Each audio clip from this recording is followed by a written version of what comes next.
Uhangaiki swala la kununua kiwanja wala kutafuta hati, kumsimamia mjenzi, sijui na pukushani nyingi za kwenda Kariakoo na maduka kwenda kununua simenti na nondo.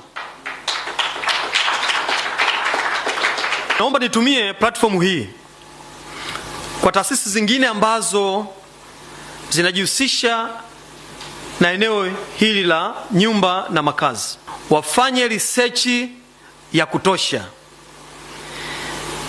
wapate kujenga nyumba ambazo zina gharama nafuu, kwa kugundua aina gani ya material ya kujengea,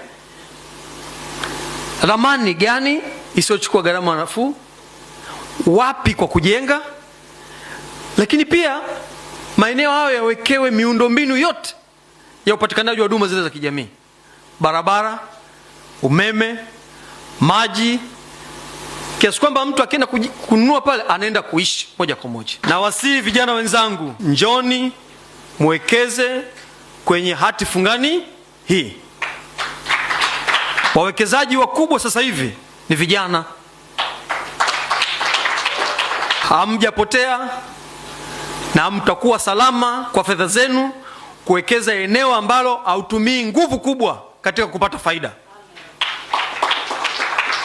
Wekeza fedha yako hapa, ukiweka unapata 13% kwa mwaka, na kwa muda wa miaka 4 utakuwa umepata fedha nyingi zaidi. Fedha yako ya awali ikiwa salama na hela juu 13% itakuwa ni bonus yako. Kwa hiyo hapo itakuwa umepata faida kubwa bila hata kumiliki kiwanja, bila kufanya nini, bila kufanya biashara, una hata simu ya kupiga wala ni uona, lala tu nyumbani unasubiri fedha iingie. Serikali imeendelea kuchukua hatua za kisera na za kiutendaji ili kuimarisha sekta ya ardhi na makazi. Miongoni mwa hatua hizo ni kutunga kwa sheria ya mikopo ya nyumba ya mwaka 2008. Kulikuwa na sera yake, ndiyo maana ikatungiwa mwaka 2008, lakini baada ya kutungwa sera hiyo, lakini pia iliwezesha kuanzishwa kwa kampuni ya urejeshaji wa mikopo ya nyumba Tanzania.